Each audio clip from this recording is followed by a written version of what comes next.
Bonsoir chers auditeurs et bienvenue pour le 100e numéro du Club Paname. Le PSG nous a célébré dignement pour cette 100e hier avec une magnifique performance contre le FC Nantes. On reviendra sur cette 7e défaite en Ligue 1. On va revenir évidemment aussi sur la qualification en Ligue des Champions face à Barcelone. Avec nous ce soir, Lionel, bonsoir. Bonsoir monsieur. Drayas, bonsoir. Bonsoir. Et notre guest, notre star, l'homme qui a quitté le podcast, vexé que je le remplace à la tête du présentateur. Jimmy, bonsoir. Est-ce que tu veux régler tes comptes ce soir? Non, je t'aime. Oh, c'est beau. Nous nous aimons. Franchement, très beau travail. Moi, je prends du plaisir. Est-ce que tu m'aimes plus qu'Areola? Ah bah, facilement. Ah. Bon, bah, tout va bien. On va pouvoir commencer. Tiens, tu te retrouves de l'autre côté de l'écran. Tu vas être consultant, du coup, maintenant, ce soir. Ouais, je suis un peu excité. J'ai un peu peur. T'inquiète pas, tout va bien se passer. Il y a ta meuf pour te masser derrière. Bon, on va être censuré.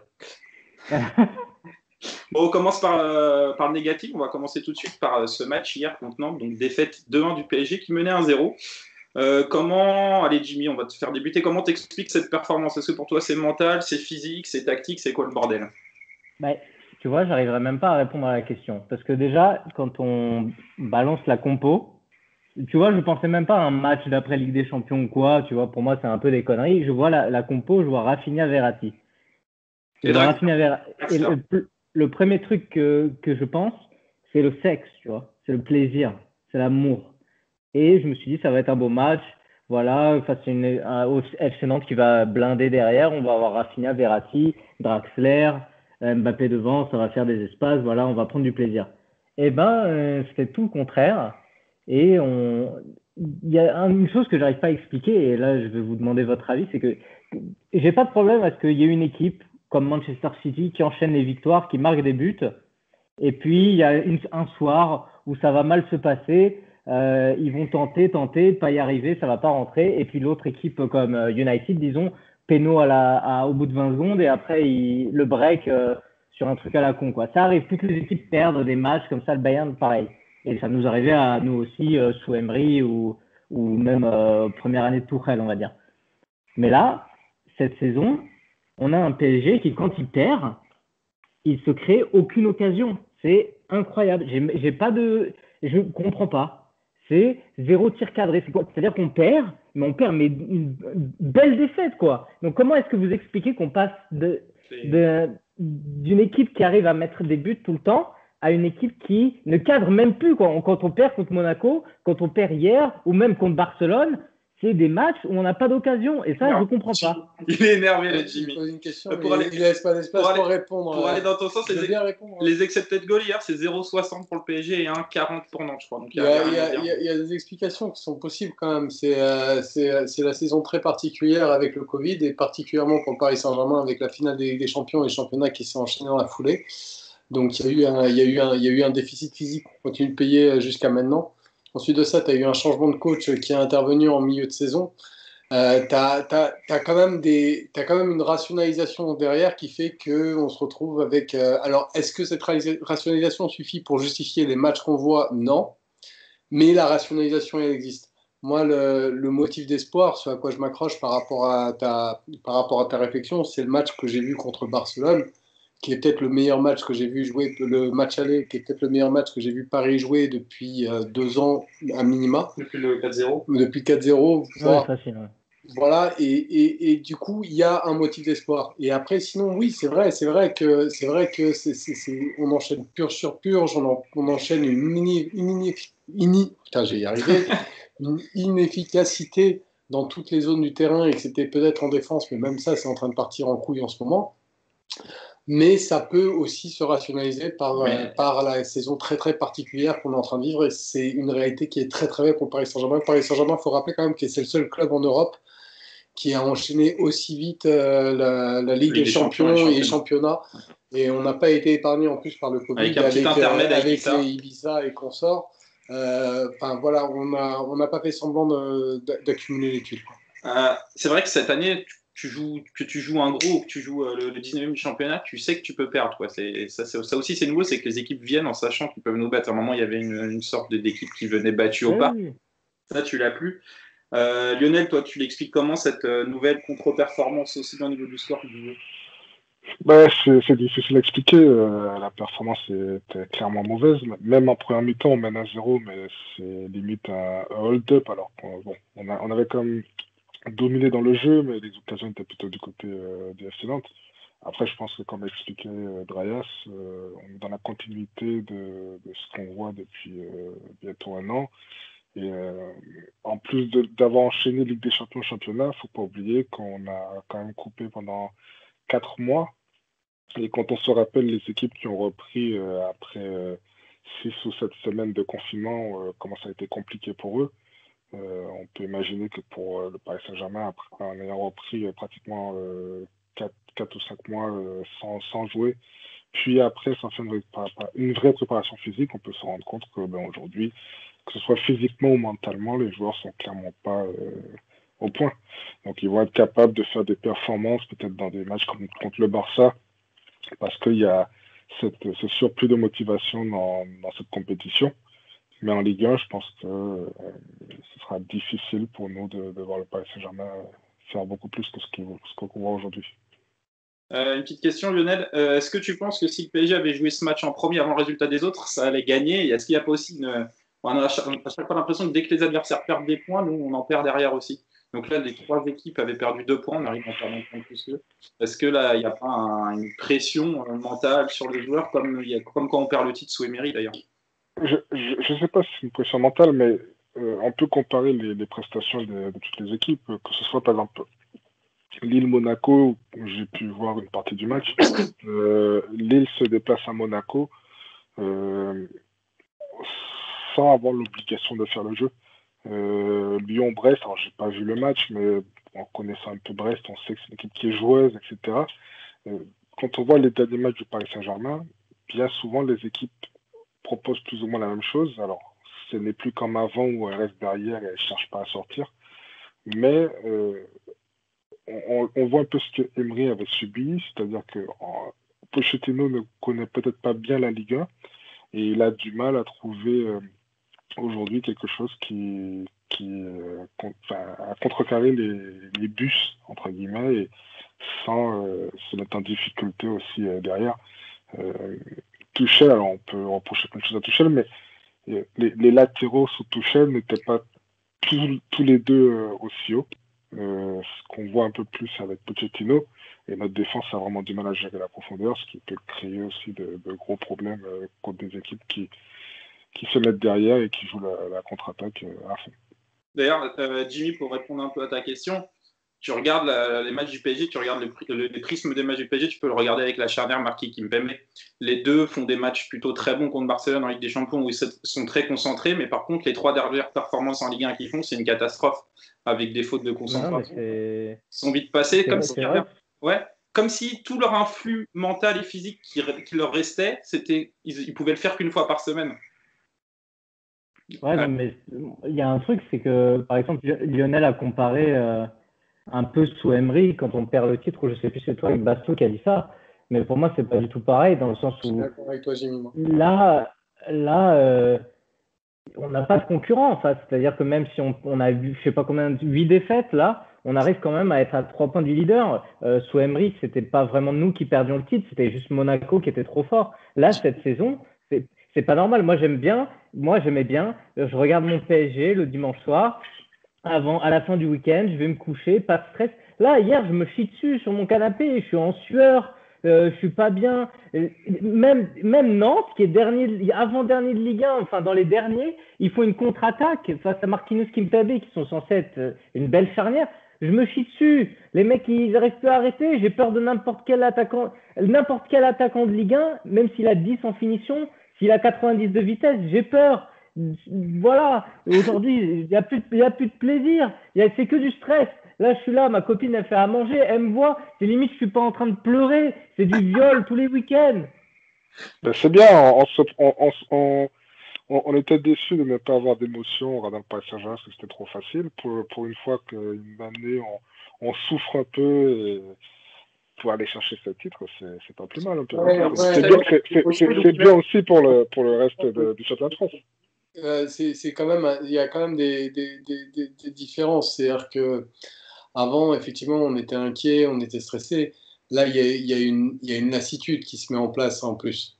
En plus, dans une période Covid et tout, mais on va pas partir là-dedans, mais il y a un côté, alors ouais, Jimmy, il est à fond, à 100%, machin, il est chouette, mais il y a un côté où t'as plus cette même fièvre qu'avant, t'as plus cette même, ce même enjeu qu'avant, c'est encore une année, c'est que de déception avec cette équipe, que de manque que de cohérence qui n'arrive pas à se faire, et ça devient usant à la longue. Et par rapport à ce que disait Jimmy, je suis d'accord, notamment sous Emery, il y avait un côté, les joueurs avaient lâché le coach. Là, on n'est pas du tout dans le même scénario, c'est vraiment pas comparable pour moi. Ouais. Moi, ce qui m'énerve le plus, c'est qu'au-delà du fait que tu compares avec City, qui continue à jouer son jeu, mais même si tu fais les perfs qu'on fait contre Nantes ou Lorient, tu dois, même en étant aussi nul, savoir ramener au moins un point des deux matchs. Tu arrives à mener contre Lorient en étant nul, à les renverser alors que tu es mené 1-0, tu arrives à perdre le match. Contre Nantes, tu arrives à mener, tu n'arrives même pas à faire nul. À l'arrivée, tu perds des points.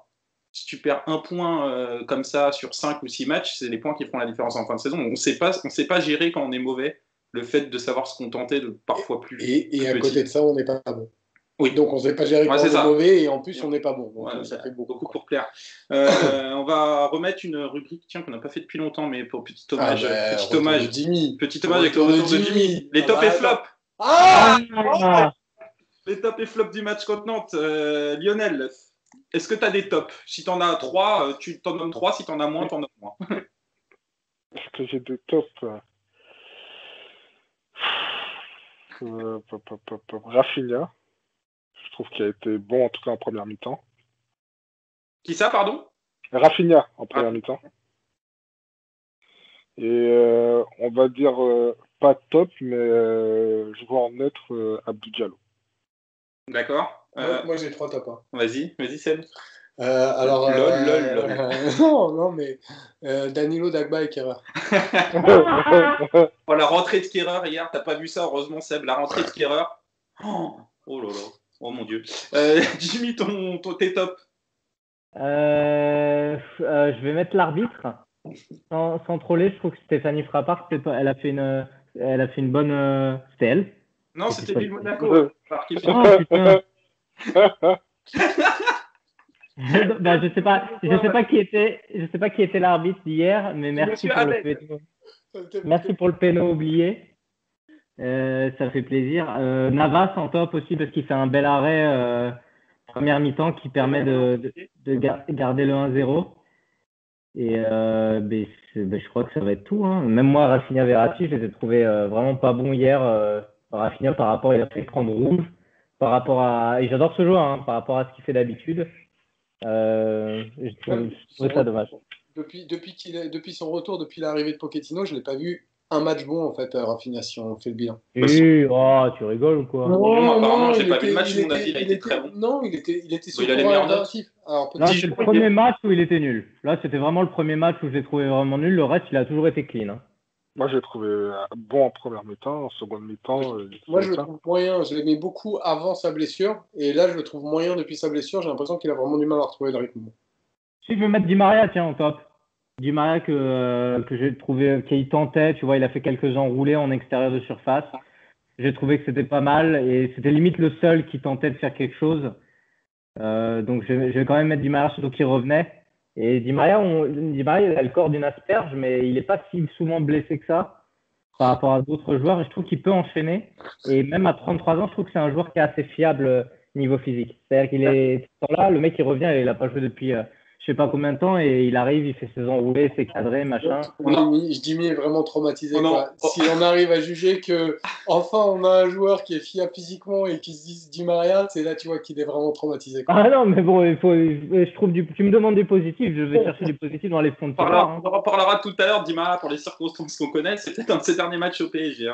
Je sais pas, mancunien. Drayas qui a vu le match comme on l'a vu avec Setup, donne-nous 3 flops maintenant. On va dire Rafinha, Navas et Draxler. Navas Non mais t'as bien compris qu'il nous trollait. Ah oui, ok. T'as pas vu le match. Lionel, tes flops. Là, je pense que la liste peut être longue. Verratti, Danilo, Kimpembe, Marquinhos. taper. Draxler, parce que mis à part son but, c'est un fantôme. Mbappé, qu'est-ce qu'il jouait avec Di Maria? Bof, sans plus. L'entrée de Kerrer, catastrophique. L'entrée d'Icardi, l'entrée de Sarabia, voilà, enfin, la liste. Aussi. Hein? L'entrée de Paredes aussi d'ailleurs. Ouais, j'avais même oublié qu'il était entré, toi. Non, voilà, je pense qu'il y a pas un joueur qui a été, mis à part les joueurs que j'ai essayé de sauver, les autres, c'était vraiment pas bon, quoi. Ouais. Jimmy, si tu dois nommer 3 flops parmi tous ces flops. 3 flops, c'est chaud quand même. Je vais mettre Dagba, parce que Dagba, palmarès de Dagba, je suis un Titi parisien, c'est tout. Il est affreux ce joueur. Vraiment, je ne veux plus le voir, jamais. Danilo, ce tronc humain. C'est un tronc, Danilo. Il est sur le terrain, il est grand, il reste statique et il est chauve. C'est tout ce qu'il fait.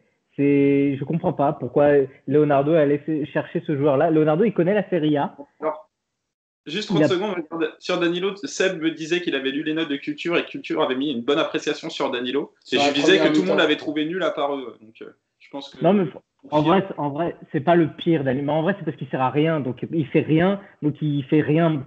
Il fait bien rien, quoi. Tu vois, il n'y a pas de. T'inquiète pas, moi je suis familier avec cette conception du joueur. J'étais juste surpris de lire les commentaires sur Culture qui mettaient en avant sa première mi-temps. Hier, le gars, il jouait pas, quoi. Normalement, on devrait savoir l'équilibre défensif. Merde. Ouais, bah là, et. On va le revoir. On va le revoir. Verratti en flop aussi. Verratti, hier, il était affreux. Il a tout raté. Un peu comme au Barça. Il ratait des passes à 2 mètres. Même moi, je l'aimais, alors que moi, j'ai la technique de Matuidi. Et lui, il n'arrivait pas à les mettre. C'était vraiment horrible. Mbappé qui faisait que dézonner, du coup, tu avais personne devant. Les mecs, si tu regardes le graphique de la position du match, tu regardes, il y a le milieu central, ils sont tous en rond autour. Tu sais, comme s'ils faisaient les chaises musicales. Et c'était tous au même endroit. Du coup, Mbappé, il n'y avait aucune profondeur, il n'y avait rien. Icardi a manqué. Et même quand Icardi est rentré, il n'a rien fait du tout. Donc, au final, même lui, je le mets en flop. Même, allez, Kerrer en flop, Sarabia flop, Draxler, tous. On avait le droit à 2, Jimmy. Après, t'as Mbappé est seul, mais Mbappé est seul. Alors, autant Diallo, quand tu le mets arrière gauche dans des matchs comme contre le Barça, tu vois la diff défensive avec Kurzawa, mais dans des matchs comme ça contre Nantes ou contre des Lorient ou des Pipes où tu vas attaquer, Kurzawa, rien que par ses appels, il va apporter un peu plus de danger. Diallo, il passe pas le milieu de terrain, balle au pied, quoi. Ah ouais, c'est vrai. On va passer à l'autre fait de match, c'est cambriolage. Mais après, attends, je voulais rajouter un flop quand même. C'est Pochettino. Oh non. Si, j'en avais déjà parlé au préalable dans les autres podcasts. Il y a des choses que j'ai du mal à comprendre, c'est que je suis persuadé qu'il savait qu'elle allait venir au Paris Saint-Germain au moins 3 semaines, 1 mois avant l'annonce du départ de Tuchel. Et j'ai du mal à comprendre qu'il puisse faire exactement les mêmes erreurs que Tuchel a pu faire à l'époque dans certains choix. Mbappé en position de 9 dans un 4-3-3, c'est incompréhensible. Il y a plein de choses qu'il répète, qu'il réessaie. On a l'impression qu'il pense que lui, il va réussir à le faire quand il avait commencé. À chaque coach, je crois qu'il peut réussir où les autres ont échoué. Ouais, c'est-à-dire qu'il avait fait son 4-4-2 là, quand il avait essayé de mettre Di Maria, Icardi, Neymar et Mbappé. Je sais plus c'est contre Monaco, je sais plus contre qui, ou c'était contre Lorient, contre ton père là, on avait les 4. Ouais, c'était contre Lorient. Ouais, et en fait j'ai l'impression qu'il a pas observé ce qui s'est passé avant, sous Tuchel, ce qui a marché, ce qui n'a pas marché. Et on le sait que Mbappé va pas tenir l'axe. Et en plus de ça, avec c'est Draxler qui était à gauche. Hier, tu aurais fait quoi du coup, Lionel, pour Mbappé? Jérémy Icardi. Est-ce que Icardi n'a pas besoin de souffler? Icardi, j'avais te dire. Il n'a pas beaucoup joué dernièrement, Icardi. Oui, et puis Icardi dans la. Lionel, et après je te laisse la parole pour un mec qui a été blessé il n'y a pas si longtemps. il a pas mal joué depuis qu'il est revenu. Il a eu il était il a out. été blessé quand? Bah, il avait, enfin, en tout cas, il était. Pochettino, il a toujours été là, mais En tout cas, il est remplaçant 3 fois sur les 5 derniers matchs de Ligue 1. Il joue pas les 3 derniers? Non, je crois qu'il joue. Je sais pas s'il joue Brest, mais il joue pas Bordeaux et Dijon. En comptant la Ligue des Champions. Il joue pas Bordeaux et Dijon, les 2 matchs de Ligue 1 qui précèdent Nantes. Et je suis pas sûr qu'il joue en Coupe de France contre Brest. Non, mais au-delà de ça, c'est pas comme si Icardi était le joueur qui faisait le plus d'efforts, le plus de courses dans un match. Non, au moins, il tient l'axe. Le problème, c'est qu'à partir du moment où tu sais que tu vas jouer contre une équipe qui va, comme la plupart des équipes maintenant, jouent contre nous avec 3 défenseurs centraux, si en plus de ça, tu mets un joueur qui fuit constamment l'axe et qu'il n'y en a personne qui est capable de le faire, bah, on le voit. Dagba, alors je veux bien, on peut le critiquer, mais en première mi-temps, il y a eu plusieurs fois où il déborde, où il fait il arrive à dribbler et à prendre l'avantage. Il est obligé de crocheter parce qu'il n'y a personne dans l'axe. Donc c'est quand même un peu problématique. Je suis d'accord avec le fait que ce soit problématique, mais si tu es dans une logique où tu dis, peu importe, puisque vous ne validez pas cet argument, et moi je pense qu'il est très réel, que tu as besoin de faire reposer Icardi, que ce soit pour des raisons physiques, parce que moi, à chaque fois que je l'ai vu récemment, il était très lourd. C'est moins important que en ce moment, il était très lourd. Il était vraiment très lourd sur le terrain. Tu as besoin pour 10 000 raisons. Si jamais tu n'utilises pas Icardi, et dans ce cas-là, c'est OK, d'accord, tu fais pas ça, tu le fais en coupe. Et dans ce cas-là, le problème que tu as, tu l'as en coupe et ça revient au même. C'est moins important en coupe, tu as le droit de faire un nul. La question, c'est si tu as décidé de reposer Icardi, qui tu vas mettre? Et t'en as pas d'autres à l'heure actuelle, avec Kim qui est sur le flanc, qui est capable d'occuper l'axe de cette manière-là. Le Covid de Kim. Et c'est tout bête, mais c'est comme ça. Et tu vois, alors moi, il y a des trucs sur lesquels je tiens rigueur à Pochettino, et notamment sa gestion de Gay, s'évertuer à le faire rentrer pour systématiquement le faire sortir avant la 60e minute. Il y a quand même, ça devient trollesque au bout d'un moment. Mais par contre, il faut aussi lui reconnaître qu'il y a tout un tas de contraintes qui sont liées entre les diverses blessures, les cas de Covid, les indisponibilités, les fatigues des uns, les fatigues des autres, où il n'a pas un effectif au complet. Et c'est tout bête, mais quand tu veux juger le prisme des joueurs qu'il choisit, tu es obligé de faire rentrer ça dans ton analyse avant de commencer à te dire, je finis juste avant de commencer à te dire, il refait les mêmes erreurs que Tourelle. Non, parce que de la même manière que Tourelle, il y a des moments où tu n'as pas vraiment le choix. Sauf que tu as une question de cohérence quand il mettait ce milieu Danilo Paredes à Delan, à Lorient, alors qu'il y avait du Rafinha Herrera sur le banc, quand il met Danilo plus Gay contre je sais plus qui, etc. C'est des erreurs qui ont déjà été faites par les autres coachs, les 3 milieux bas, les machins, alors que tu as des solutions. Et d'ailleurs, qui t'a énervé assez rapidement. Mais bon, après, il arrive en cours de saison, on verra. On verra bien. On va passer donc aux autres faits de match, les cambriolages de Marquinhos et Di Maria. Donc on a cette scène où c'est Paris mène 1-0 encore, à ce moment-là, où Leonardo descend sur le terrain prévenir Pochettino, et là Pochettino rentre au vestiaire avec Di Maria, donc on ne sait pas ce qui se passe, on se dit que c'est sûrement grave. Finalement, pas de dégâts, peut-être des traumatismes sur les joueurs et leurs familles. Alors, première question, est-ce que ça a sorti encore plus le PSG du match pour vous? Et deuxième question, est-ce que Leonardo a bien fait de ne pas attendre la fin du match et d'aller intervenir comme ça? Jimmy? Ouais, je suis là. Vous m'entendez? Oui. Ouais. Donc, première question, c'était est-ce que ça nous sort du match? Je pense pas. Je pense que les joueurs n'ont pas su. Je pense que vraiment ce qui relance Nantes, c'est la passe un peu débile de Mbappé. Je vois ce qu'il veut faire, mais plutôt que balancer en retraite avec quoi mettre vers l'avant, il y avait d'autres solutions. Donc limite cher, tu vois. C'est quelque chose à pas faire. J'espère qu'il le refera plus. Je pense que c'est plutôt ça qui nous sort du match, un peu comme la remontada à United, tu vois, la passe en retrait à la con qui coûte un but, et l'équipe se dit merde, on a pris un but, si on en prend un deuxième c'est chiant, et voilà, pour moi c'est ça qui tue le match.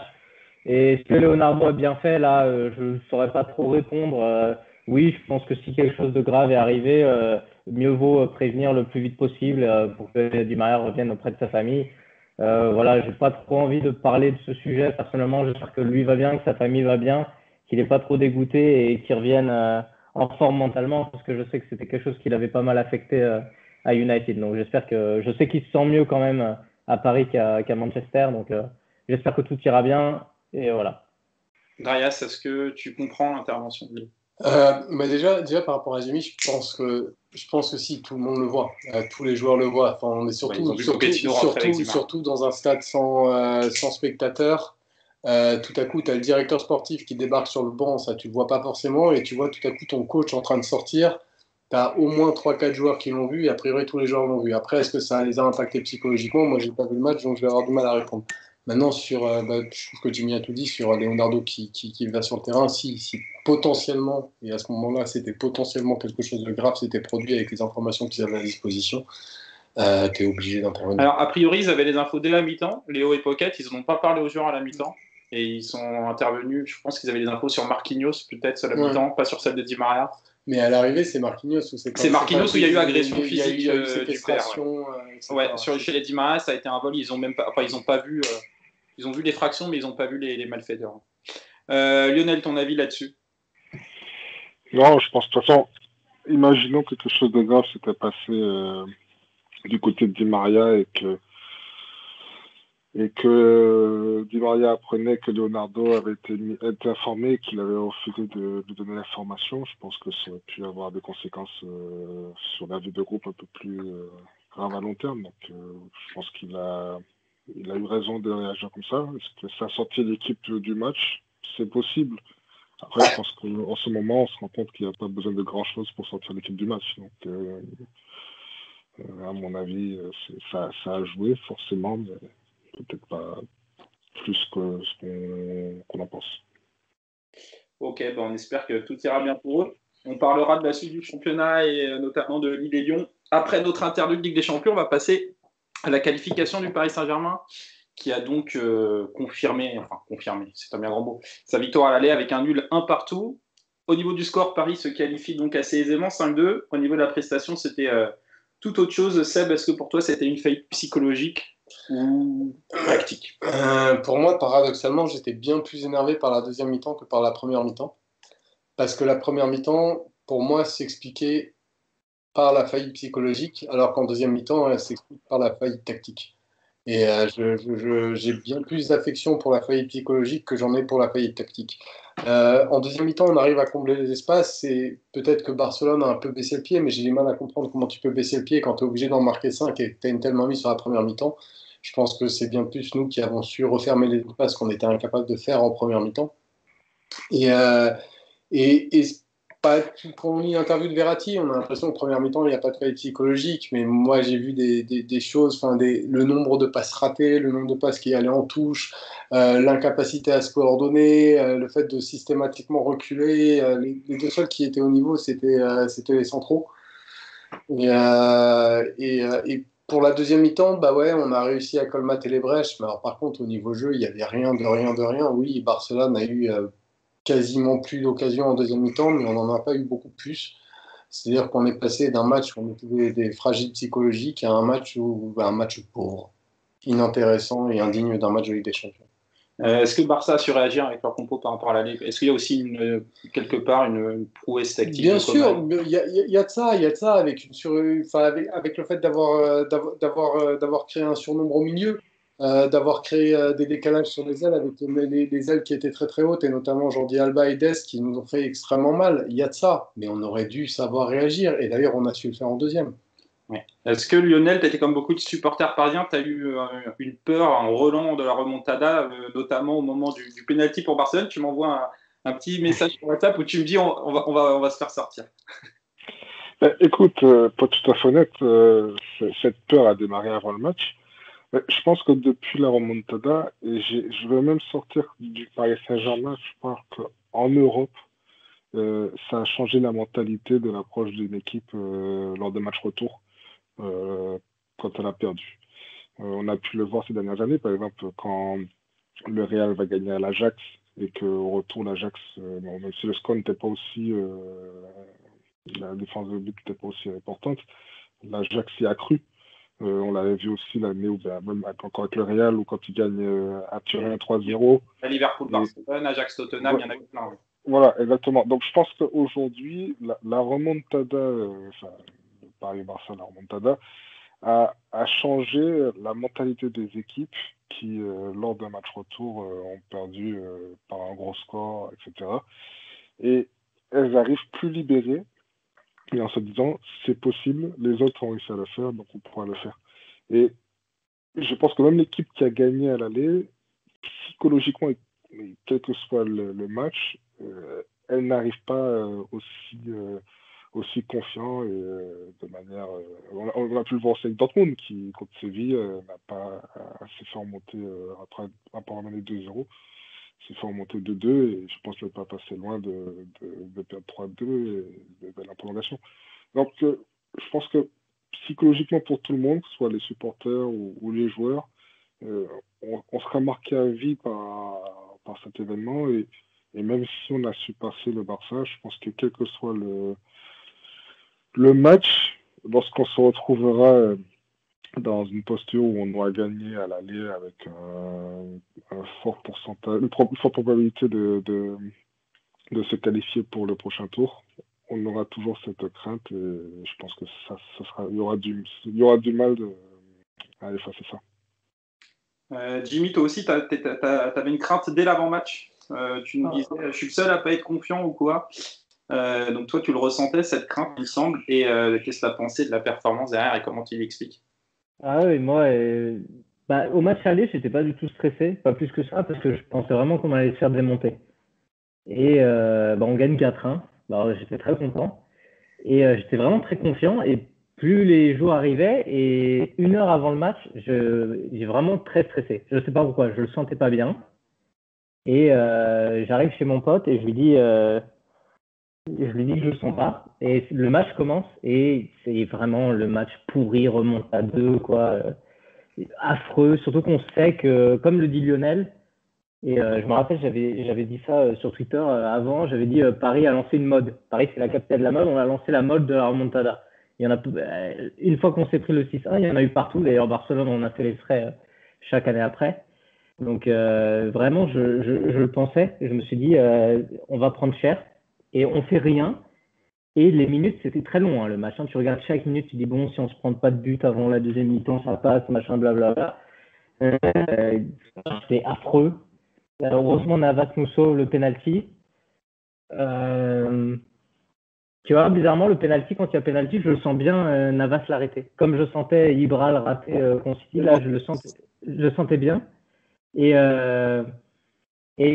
c'est ce mec-là quoi, qui nous permet pour moi, de ne pas répondre de remontada. Et je pense qu'en deuxième mi-temps, Pochettino, je ne sais pas ce qu'il dit durant la pause, mais ça a dû faire son effet parce qu'en deuxième mi-temps, finalement, on est bien meilleur, même si on se crée vraiment rien du tout, quoi. Mais je pense qu'on est plus solide. Mais c'est grave, hein. Jimmy, il y a des petits soucis de connexion. Je ne sais pas si tu es en 4G ou autre, mais ça grésille beaucoup. Ah, non, c'est parce que j'ai un internet pourri ici. Ah, ok, mais là, ça marche en tout cas. Là, ça ok. marche. Et du coup, match pourri. Et ça a enlevé un peu le goût de la qualification, pour moi. Même si très content, on verra qui on tire en quart, on espère Porto.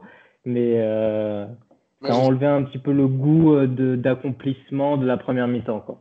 Alors, Darius vient de dire j'espère Chelsea. J'allais justement te poser une question. Quart de finale, contre qui vous espérez tomber? Et ensuite, qu'est-ce que vous attendez sur l'aller et retour? Qu'est-ce que vous attendez de la performance? Tu avais dit après l'aller que tu attendais un quart de ce que tu avais vu à l'aller à Barcelone au retour. Tu l'as pas vu. Est-ce que tu attends une consistance sur les deux matchs cette fois-ci? Je ne sais plus quoi attendre du Paris Saint-Germain. J'ai renoncé à essayer d'attendre quelque chose. Je verrai le match inévitablement, mais je me promets rien par rapport à mes attentes. Je verrai ce qui se passera. C'est ce qui s'était passé. Je me souviens de cette sensation extrêmement agréable en voyant le match aller où tout à coup tu regardes l'écran et tu as envie de te pincer parce que tu n'y crois pas, parce que ton équipe joue bien et ça te donne des émotions. En fait. Tu n'as pas vu jouer bien comme ça depuis si longtemps. Donc, j'en sais rien. Je sais juste que c'est Chelsea. J'aimerais que ce soit Chelsea et là, j'en appelle aux dieux. Pour tous les autres matchs, je m'en foutrais, mais si c'est Chelsea, je veux les taper, quoi. Je veux vraiment les taper. Et voilà. Et après, je voulais quand même rebondir sur ce que disait Lionel. C'est très vrai ce que tu dis, et ça s'est vu sur les autres années. Après, faut aussi prendre en paramètre cette année, mine de rien, où que ce soit en Ligue des Champions, que ce soit en championnat, ou avec le Covid et les stades sans spectateurs, où les stats domicile et extérieur ont complètement changé. Oui. Donc il y a le paramètre que tu as dit, mais il y a aussi ce paramètre-là. Je voulais C'est juste plus la stat de rebondir victoire dessus. domicile, Ça a 40%, chuté, ça a chuté de manière drastique, quoi. Ouais. Ça a chuté de manière drastique. Lionel, tu veux taper qui en quart? Tu veux qu'on tombe sur quelle équipe? Une préférence? Ben, alors moi, Chelsea, ça me plairait, mais pas par rapport à Tuchel ou autre. C'est juste que de ce que j'ai pu voir, c'est pas une équipe qui attaque énormément la profondeur. Et je pense que c'est notre gros défaut, c'est si on tombe sur une équipe qui attaque la profondeur. Et Chelsea n'a pas trop cette caractéristique, et je pense que ça correspondrait un peu plus au Paris Saint-Germain qu'une équipe comme City, Bayern, Et puis même, Liverpool. Porto, dont il parlait tout à l'heure, Porto, sur les ailes, ça va très vite. Ouais. Et en fait, c'est plus par rapport à ça. Après, moi, j'ai jamais été un anti-Tuchel. Sur la fin, je voulais qu'il parte parce que je pensais qu'il était vraiment arrivé à bout de souffle au Paris Saint-Germain. Mais j'ai pas d'animosité ou de problème avec lui pour dire oui, je veux taper Chelsea pour fracasser Tuchel. Mais c'est plus une question de profil d'équipe qu'autre chose. Tu m'as mal entendu. J'ai envie de taper Chelsea pour battre Tourelle et pour pouvoir. C'est plus pour pouvoir tourner la page. Mais par contre, si je prie, et si jamais on joue Chelsea, c'est pour ne pas perdre. Sinon, on va voir les Voilà, Tourelle et Silva.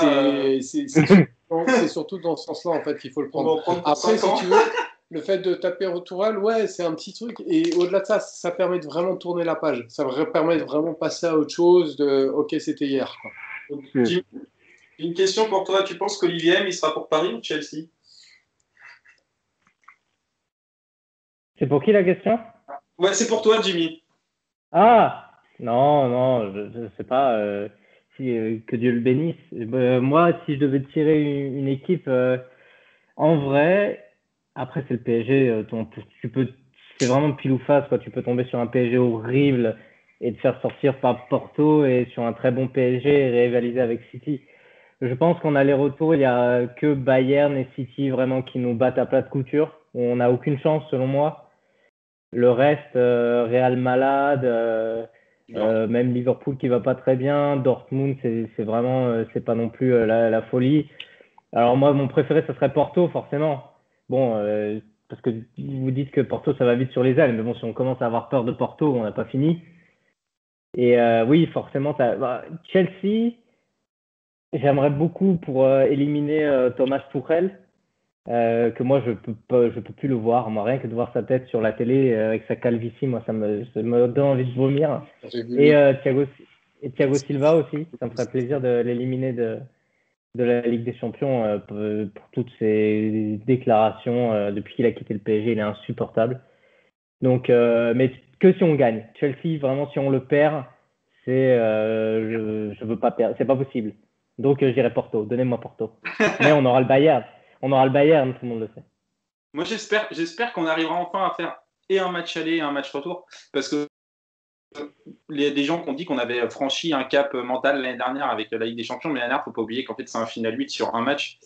Et Dortmund, on rate complètement l'aller, on est bon au retour, mais on n'a jamais eu une performance où on est bon à l'aller et bon au retour, je crois. Ça remonte. Ouais, on éclate, quoi.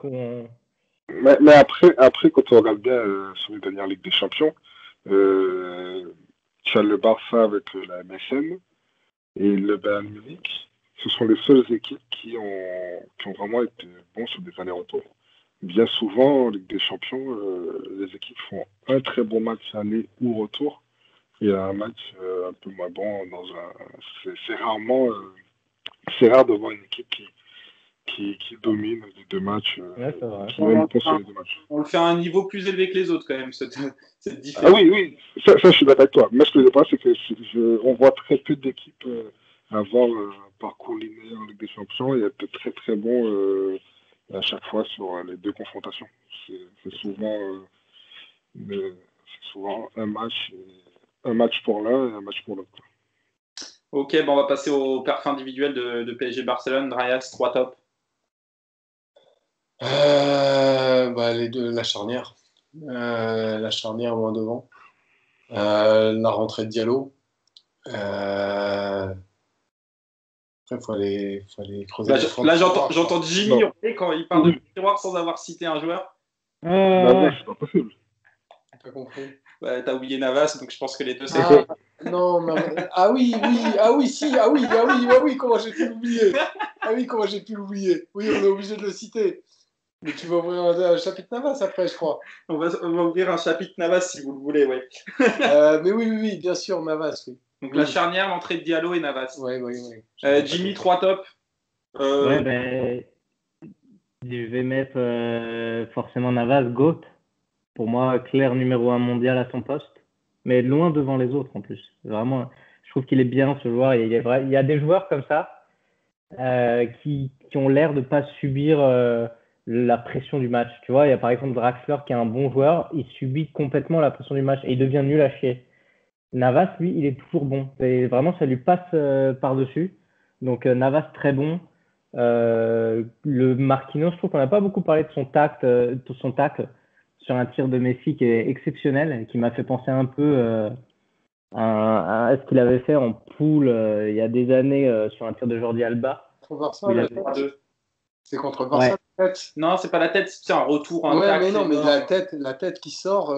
Non, c'est pas une tête, c'est un espèce de tacle en l'air sur un tir de Jordi Alba à bout portant où après il célèbre son tacle. C'est des photos où il fait. C'est un match de poule, ça. Ouais, c'est un match de poule, mais j'avais bien aimé. Le premier but de Verratti de la tête. Ouais, 3-2 contre Barça en poule au parc. Ouais, je vais mettre Navas forcément. L'entrée de Diallo est très bonne. Pour le coup, Kurzawa aussi, pareil comme Draxler, c'est vraiment le poids du match. Il était pas dedans, il se chiait dessus. Et du coup, c'est lui qui fait le penalty en plus. Kurzawa, ouais. Ouais, donc tu vois, le mec est complètement pas dedans. Donc Diallo, par contre, lui, pas de pression, il faisait des petites montées sur le terrain tranquille, il driblait. J'ai beaucoup aimé. Et je vais mettre Icardi quand même pour le penalty, parce que j'ai trouvé que vraiment le vice qu'il a de garder sa chaussure enlevée et de rester au sol, c'est exceptionnel. Donc voilà, je vais mettre ce trio-là. Lionel, est-ce que tu as un autre top à rajouter ou tu les mêmes globalement? Alors, c'est pas vraiment un top, mais je trouve quand même que Mbappé a été le joueur qui nous a permis de souffler un peu en mettant quelques pics avec des accélérations, des contre-attaques, et qui permettaient quand même, qui faisait que le Barça ne s'est pas trop découvert parce qu'il savait qu'à n'importe quel moment il était capable de. C'est le seul qui a proposé quelque chose en première mi-temps. Oui, et puis c'est lui qui fait sortir qui fait que Coman a dû faire un changement assez rapidement avec Mingueza. En seconde mi-temps, pareil, il a eu 2-3 contres. Alors, c'est vrai qu'il n'a pas trop défendu, mais en même temps, quand on voit le nombre de fois où il a dû faire 60 mètres avec le ballon au pied en accélérant pour essayer de faire remonter le bloc, en tout cas pour créer quelque chose. Il ne fait pas un match exceptionnel, mais je pense que voilà. Et puis il marque son penalty, ce que Messi n'a pas fait de l'autre côté.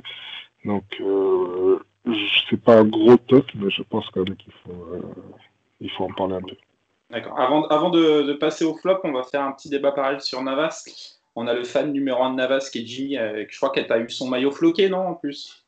Si, maillot floqué l'année dernière quand il est arrivé. Voilà. Et il y a Seb et moi qui sommes un peu plus négatifs. On n'est pas critique. Hein. On n'est pas critique. Les remarques qu'a fait Jimmy, ils sont très vrais. Vas-y, pardon. On est un peu plus critique. Et Lionel est un peu entre les deux. Donc il y a eu deux interventions. Bernard Lama qui a déclaré que Maignan était plus complet que Navas, qu'à l'arrivée les deux étaient très proches. Il préférait un peu Maignan parce qu'il était un peu plus complet, même si Navas sur la ligne était peut-être un des meilleurs. Et on a eu Christophe Lolichon, l'entraîneur de Chelsea, qui a noté le match de Navas à Barcelone, donc ce match où il est extraordinaire, il a dit en tant que gardien de but, il fait un match incroyable, en tant que gardien joueur, il n'est pas bon. Qu'est-ce que vous pensez de ces déclarations? Est-ce que c'est un problème pour vous que Navas n'ait pas ce profil complet? Qui veut commencer? Darius, tu veux commencer? Moi, je veux bien commencer. Alors, je vais commencer par dire du bien de Navas. Et je suis d'accord avec beaucoup de choses de ce qu'a dit Jimmy, notamment sa gestion de la pression qui est exceptionnelle avec un joueur qui a un niveau constant. Il s'est peut-être raté un match, je crois. Un match depuis qu'il est arrivé et c'est pas allé plus loin que ça. Et dans les matchs qui comptent, Dans les matchs qui comptent, non. dans les matchs qui comptent, jamais. Et dans les matchs qui comptent pas, la majorité du temps, il est là. Et au niveau mental, il n'y a rien à dire. Ensuite de ça, sur sa ligne, pour moi, il est un peu en dessous de Jens Oblak. Mais voilà, il est proche de Jens Oblak sur la ligne. Il est au-dessus, notamment de Neuer, sur sa ligne. Si, moi, je trouve au-dessus. Moi, je trouve que c'est Ter Stegen le meilleur. Mais ouais, peut-être.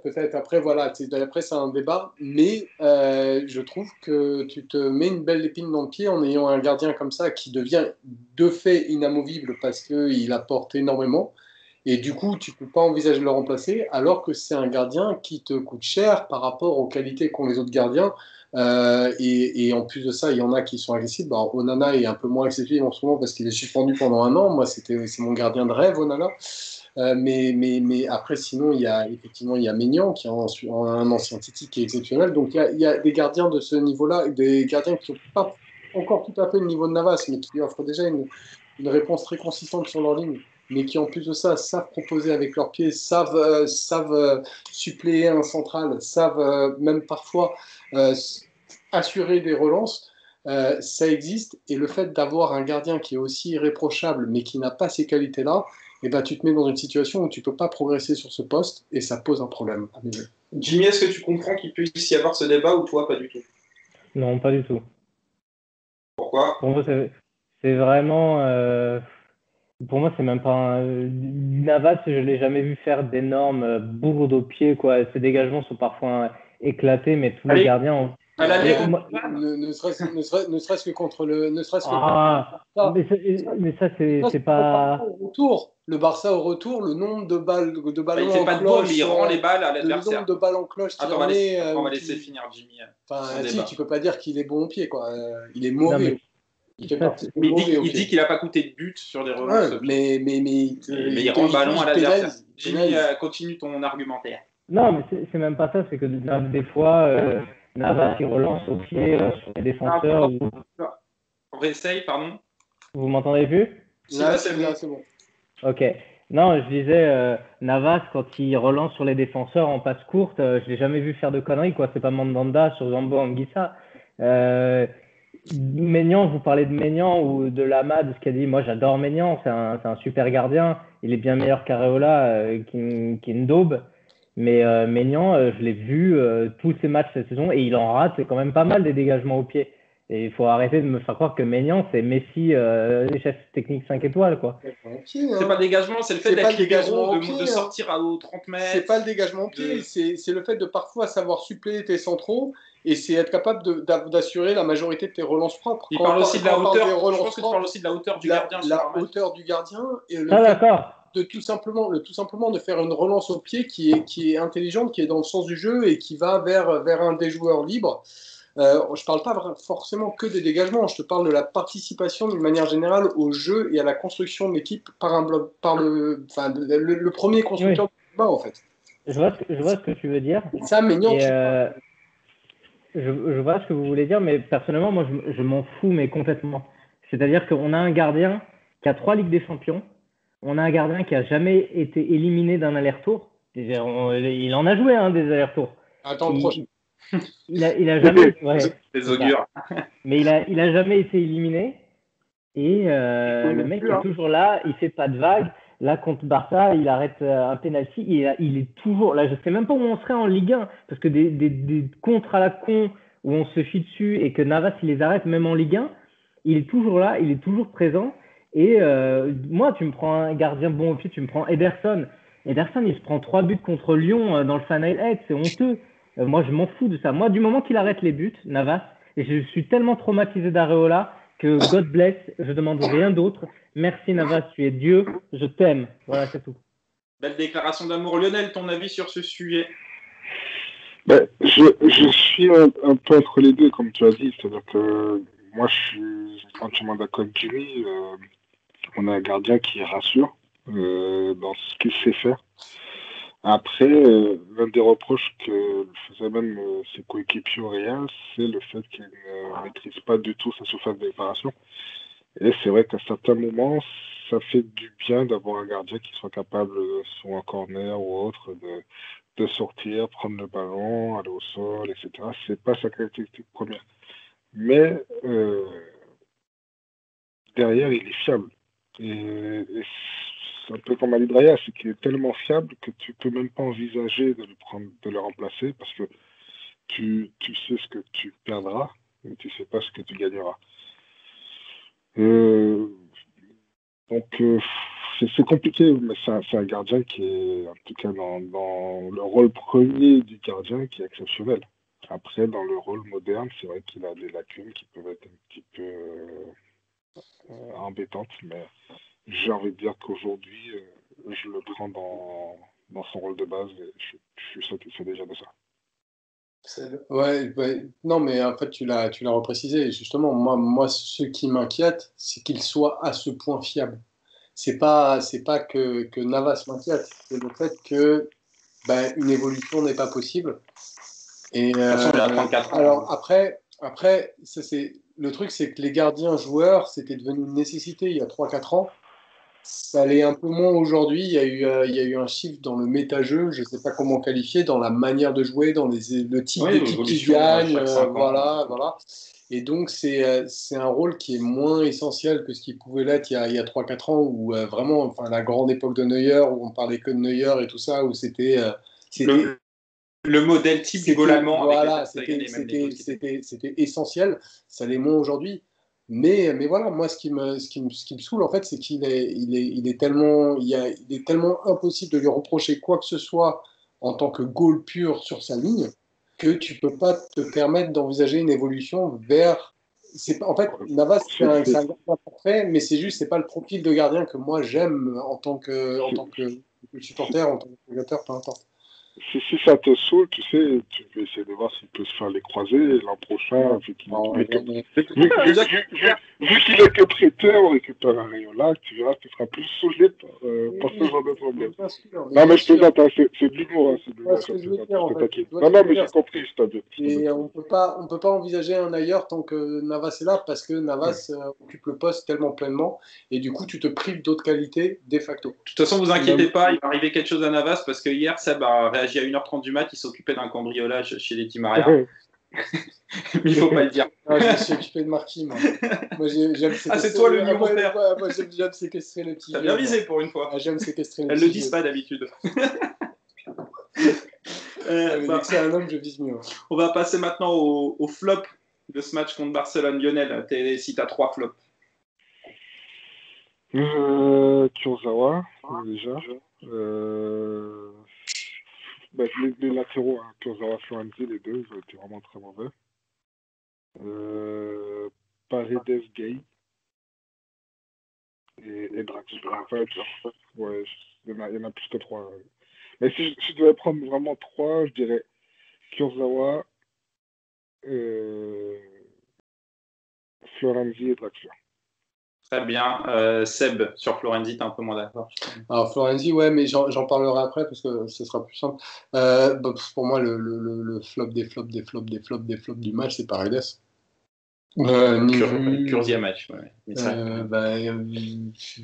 Gay existe pendant un moment, et Paredes n'existe pas. Enfin, il y a un peu de mieux en deuxième mi-temps, mais il n'y a vraiment pas de quoi fouetter un chat. Je crois que sa première mi-temps, je me souviens que pendant le match, sa première mi-temps, je lui mettais 1, je crois. Ouais. Voilà. Et sur la deuxième, tu lui mets 3, donc il vaut 2. C'est vachement bien. Donc flop, flop, flop. Après, il y a Kurzawa, comment ne pas le nommer. Et après, ouais, enfin après, Gay. Gay qui nous fait 10 minutes où. C'est le recordman de la rubrique flop du t'as podcast, je crois. Non, mais t'as des promesses pendant 10 minutes, t'as des petites illusions qu'il va faire son match. Après, Verratti aussi aurait sa place, quoi. Donc c'est compliqué. Mais Gay, parce que de toute façon, Gay, t'es obligé de le sortir à la 60e, comme à chaque match, t'es obligé de le sortir à la 60e, parce qu'il t'a donné l'illusion pendant 5 minutes qu'il est bon, et que derrière, il fait que de la merde.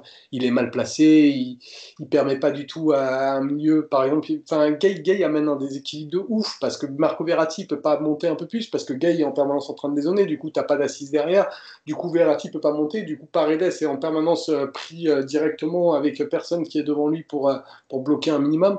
Gay crée des déséquilibres monstres, donc il y en a 10 000 que j'aimerais mettre, mais je suis obligé de mettre Gay, et après, pour Gay, je bug parce que quand je vois ses statistiques, elles sont bonnes, mais je ne comprends pas le décalage qu'il y a entre les statistiques sur Gay et ce que je vois sur un terrain. À chaque fois que je le vois, c'est un joueur, j'ai rien contre lui humainement, mais en tant que joueur de foot, il commence à me donner des boutons et à m'insupporter au plus. C'est là, rien, c'est qu'il commence par dire les 2 flops du match, et pareil, Kurzawa, il dit rien, et derrière, il y a Gay qui arrive et il fait 5 minutes dessus. Mais Gay, tu peux directement expliquer une tonne de déséquilibre de l'équipe par la présence de Gay sur le terrain.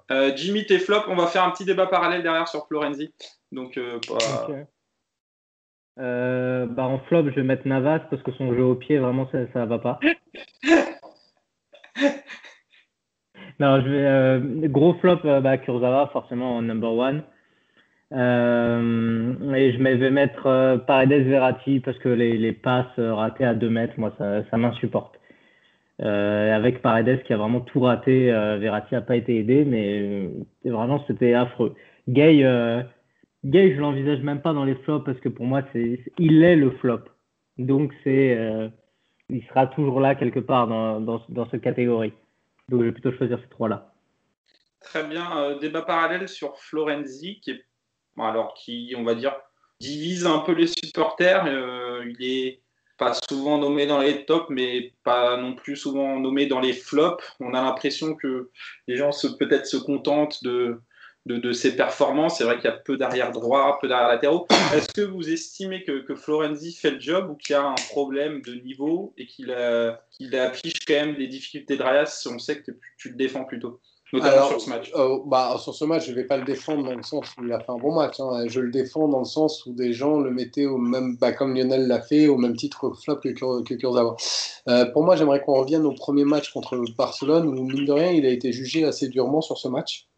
Il était beaucoup critiqué sur son aile parce que, mine de rien, ça arrivait à passer, etc. Dans la presse, ça va. Et oui, mais il a été critiqué par les supporters et s'il se fait passer une fois, c'est à peu près tout. Il fait un nombre de sauvetages. À chaque fois, il est à la ramasse. À chaque fois, il est en retard. À chaque fois, tu sens qu'il est à la limite, mais il fait un nombre de sauvetages qui est super important.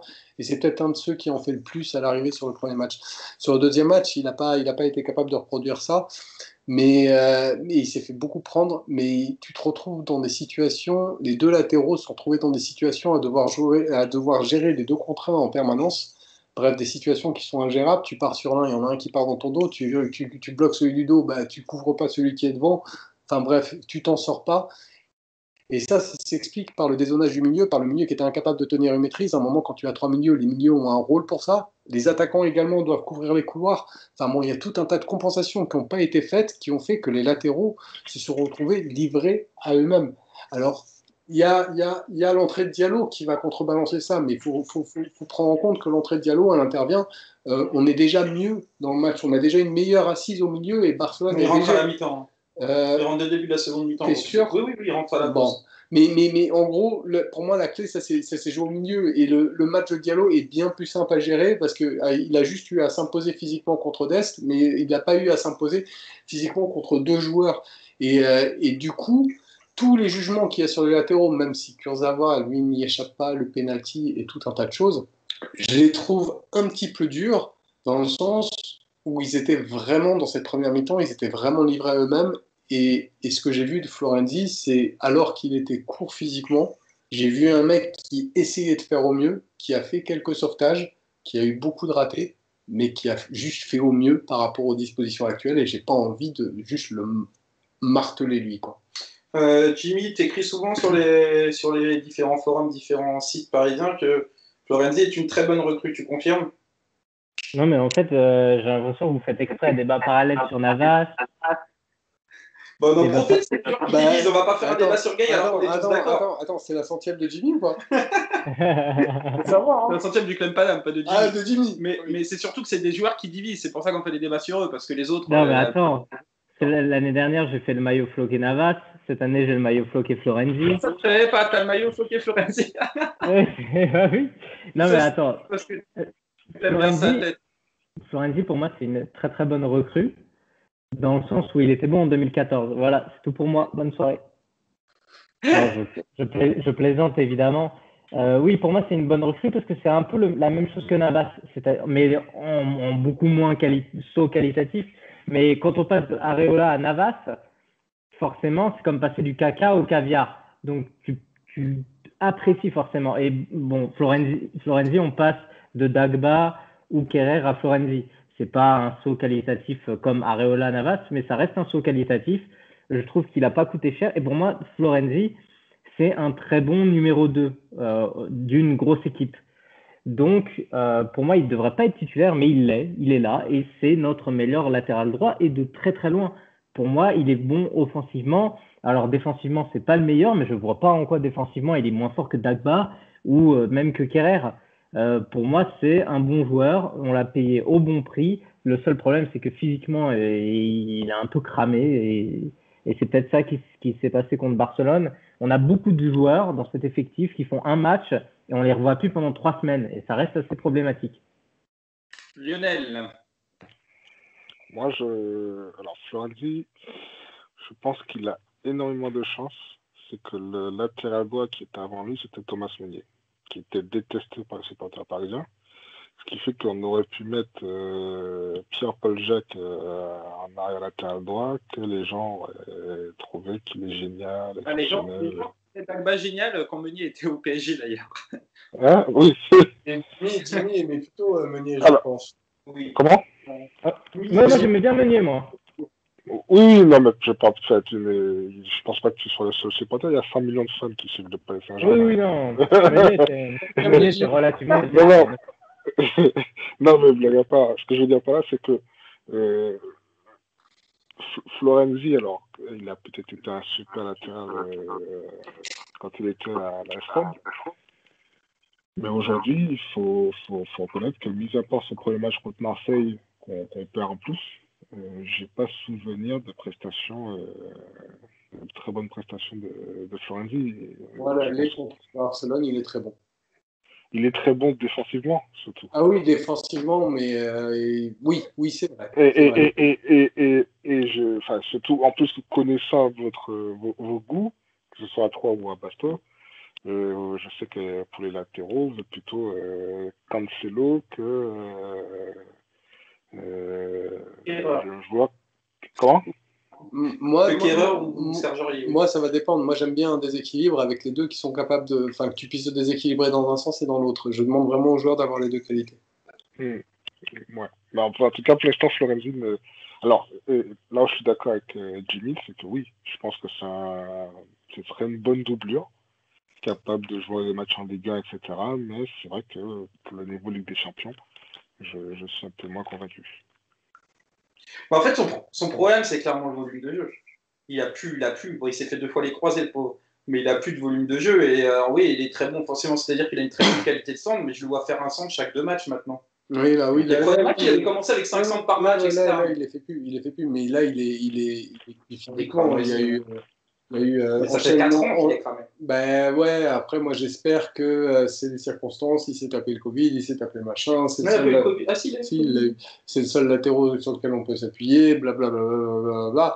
J'ai bon espoir que venu l'été, et j'en sais rien, hein, c'est juste un espoir, mais que venu l'été, le repos et la reprise de la saison, on va retrouver un mec qui physiquement sera un peu moins à la ramasse, parce que là, physiquement, il est vraiment... Ça fait longtemps. Il s'est retrouvé remplaçant à Valence l'année dernière en prêt, parce que physiquement, il pouvait pas enchaîner 2 matchs non plus. C'est vrai que depuis la deuxième croisée, c'est dur pour lui, mais c'est compréhensible en même temps. Quand tu fais 2 fois les croisés. Le problème, c'est que ça reste le latéral droit titulaire de la sélection italienne. Et avec l'Euro, le repos, j'ai des doutes. C'est vrai. C'est vrai qu'il va jouer un Euro avec l'Italie. Pas faux.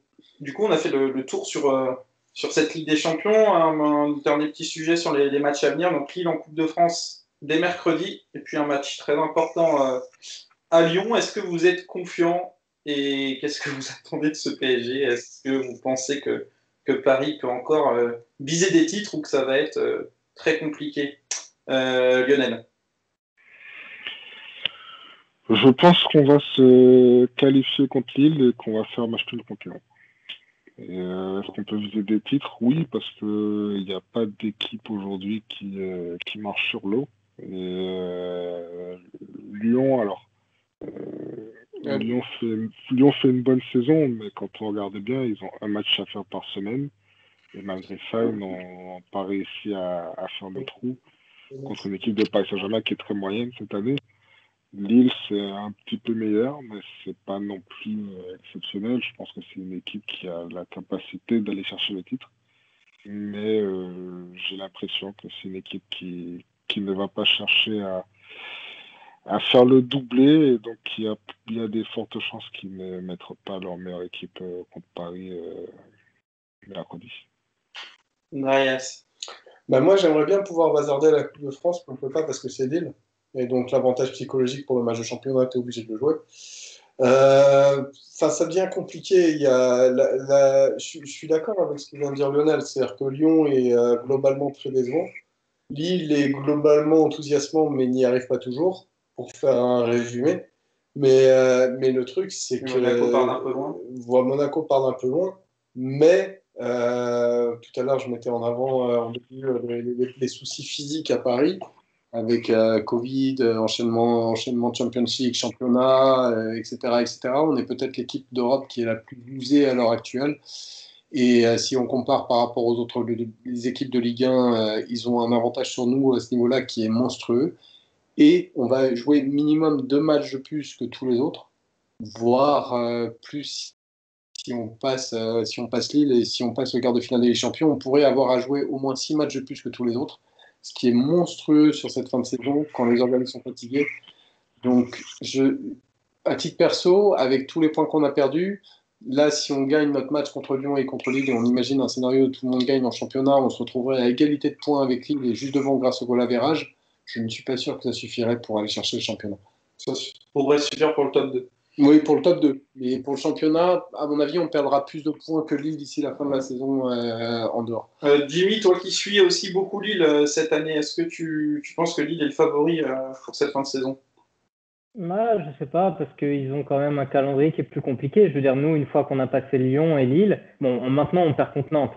C'est nouveau, mais oui, voilà. Mais en théorie, une fois qu'on a passé Lyon et Lille, c'est que des victoires, normalement. Parce que le calendrier est quand même plutôt simple. Là, on se retrouve qu'avec l'équipe deuxième partie de tableau. Donc, normalement, ça devrait le faire. Mais ce que je vois aujourd'hui, Lyon, c'est plus fort que nous. Lille, c'est plus fort que nous. En 2021, c'est pas top. Hein. Lyon, c'est pas top, hein, Jimmy. Franchement, Lyon, ils nous ont tapé chez nous au parc. À Gerland, on a toujours eu. En 2021, Lyon, c'est vraiment pas bon. Ça se fait dominer souvent, ça perd contre des mondes, etc. Oui, je sais que Lyon, par exemple, là, ils ont fait nul contre Reims. C'est pas incroyable, Lyon. Mais le PSG, affreux, c'est affreux. Et franchement, je me prononcerai pas parce que je sais pas. Pour moi, si on suit la logique des choses, on perd contre Nantes, ça veut dire on va perdre contre Lille et Lyon. Mais encore une fois, le PSG, c'est impossible de prédire. On peut finir troisième du championnat et aller en finale de Ligue des Champions comme se faire éliminer en quart contre Porto et gagner le titre. Et je ne peux rien prévoir avec cette équipe. On verra contre Lyon. Je serais vraiment très triste. Si on perd contre Lyon, je pense qu'on a utilisé notre dernière cartouche. On en a eu beaucoup. On a bien vidé le revolver. Si on perd contre Lyon, on doit regarder derrière nous Monaco qui pourrait revenir à un point. Là oui. Lyon, tu peux pas. Parce que tu peux pas te permettre de perdre. Tu perds Lille et Lyon de suite. On est quatrième dans une semaine, ça se trouve. Pas quatrième, mais... Monaco, il a 4 points de nous. Donc s'ils gagnent 2 matchs et qu'on perd les 2, ils sont à 7. Ils sont à 4. Bah non, on n'a pas gagné Nantes. Ils sont à 4 points. On pouvait les mettre à 7. Donc, Et c'est ça, c'est complètement con, parce que si on battait Nantes, qu'on gardait ce 1-0 à la con, on pouvait se permettre de perdre contre Lyon et de rester devant eux, quoi qu'il arrive. C'est ça. Là, on pouvait se permettre de perdre contre Lyon. Si on battait Lille, on était leader, quand même. Voilà. Mais là, du coup, on se retrouve dans le cas où on est obligé de battre Lyon, et tu as même encore cette 4e place qui fait presque flipper et qui est pas très loin. Donc, il faut aller à l'église, les gars. Il faut prier fort. Eh ben, on tous à l'église, on verra ça. On a fait le tour sur tous les sujets. Non, un petit mot sur la prolongation officielle de Di Maria, et peut-être on parle d'une prolongation de Draxler. Andreas, t'en penses quoi? Draxler, si c'est pour montrer ce qu'il montre en ce moment, je l'ai défendu plusieurs fois, mais en ce moment, je suis désolé, vraiment problématique. Pour Di Maria, s'il a baissé son salaire, c'est peut-être une bonne chose. Après, ça fait chier, parce qu'on a besoin de renouvellement dans cette équipe, on a besoin de ramener des nouveaux joueurs, de ramener des nouveaux talents et pas forcément que des talents devant. Et si tu es dans cette logique de prolongation, c'est que tu es vraiment. Après, on n'a pas de thunes, on n'a pas de thunes, on n'a pas de thunes. Bon, va falloir faire avec. Mais le message, c'est pas une mauvaise nouvelle. Di Maria, c'est un joueur qui est quand même bon à son âge. Comme Jimmy le rappelait tout à l'heure avec beaucoup de justesse, c'est un joueur qui est relativement peu blessé par rapport à pas mal des cadres de l'effectif. Donc c'est un joueur sur lequel tu peux compter. Et donc c'est pas forcément une mauvaise nouvelle, mais le signal envoyé fait un peu chier. Jimmy? À partir du moment où tu prolonges Kurzawa, tout est possible dans cette galaxie. Oui, moi je suis assez content, même Draxler que je pouvais plus voir. Je me dis que là, avec le Covid, toutes les cartes sont rebattues et je pense que comme on n'a pas de thunes et qu'on doit recruter au milieu de terrain des latéraux, Messi éventuellement, si on fait ça, on aura besoin de tous les hommes possibles pour la saison prochaine. Donc oui, moi, toutes les prolongations, je prends, sauf Gay. Lionel? Alors, pour Drexler, parle pas de malheur, s'il te plaît. Qu'il parte loin. Allez, bon vent. Di Maria, bah écoute, on n'a pas eu le Covid, que je vous ai dit que c'est dommage. Avec le Covid, je pense qu'on ne peut pas se permettre de laisser Di Maria partir, sachant que, à mon avis, on n'a pas la capacité de le remplacer par un joueur au moins aussi bon. Et meilleur, j'y crois pas du tout. Donc, Di Maria, bon, pour un an de plus avec une année en option, ça me choque pas. Mais Draxler, non. Je préfère mettre même Kurzawa ailier gauche que de voir Draxler dans mon équipe encore. C'est pas possible. Moi, je pense que sur Draxler, je rejoins l'esprit de Jimmy, c'est-à-dire qu'on préfère prolonger un mec et mettre que le père aller mettre 30 millions sur Lucas Touzard. Non.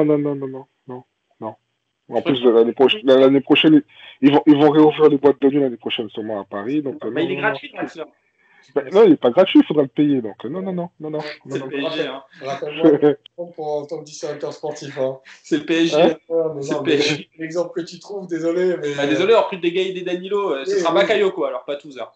Non. Parce que Draxler, s'il est considéré comme milieu dans l'effectif. Si, on a Bakayoko à la place. Non, mais Draxler, oui, mais le truc, c'est que le coach, il fait confiance et il fait des performances qui sont indigentes. Il est décisif, il a encore marqué hier. Oui, bien sûr, en faisant un match. C'est le seul qui a eu la moyenne dans l'équipe. C'est l'équipe, c'est la référence. C'est ce que tu as pensé au match, Draxler, il a été bof, mais c'était pas le pire. Il a été nul comme les autres, mais il marque. Puis dans les rares décalages chez lui. Mine de rien, cette année, 4 buts, 4 passes D en 20 matchs. Il est décisif, il est plus décisif. Non, mais il est pas mauvais là. Il est pas mauvais du tout. Hein. Je le vois bien à Chelsea, moi. Je trouve que ça lui irait très bien. Après, par contre, faut arrêter avec Draxler à droite, ça c'est sûr définitivement. Après à gauche, au milieu, pourquoi pas. De toute façon, ce sera plus qu'une doublure. Di Maria, par contre, ce qui m'embêterait, c'est que si on prolonge et qu'il reste titulaire, il a peut-être plus le niveau pour l'être. J'espère qu'on recrutera quand même un joueur à sa place et que ce ne sera pas Messi. Mais ça, c'est une autre histoire. On aura le temps de voir. On a fait le tour sur tous les sujets. Merci aux auditeurs d'être restés au bout pour cette 100e. On va ouvrir le champagne, on va se bourrer la gueule. Merci Drayas. Merci tout le monde. Bravo à Jimmy pour sa 100e. Ouais. Merci Lionel. Bonne soirée, monsieur. Et merci à toi, Jimmy, amour de ma vie. C'était un très grand plaisir. Amour de ma vie. C'était un très grand plaisir. Tant mieux. J'espère que c'était plus jouissif qu'une performance de Navas. De quoi? J'espère que c'était plus jouissif qu'une performance de Navas. Non, une performance de Navas, ça reste au-dessus de tout. Bon, tu reviendras pas. Merci. Ciao. Allez, ciao tout le monde.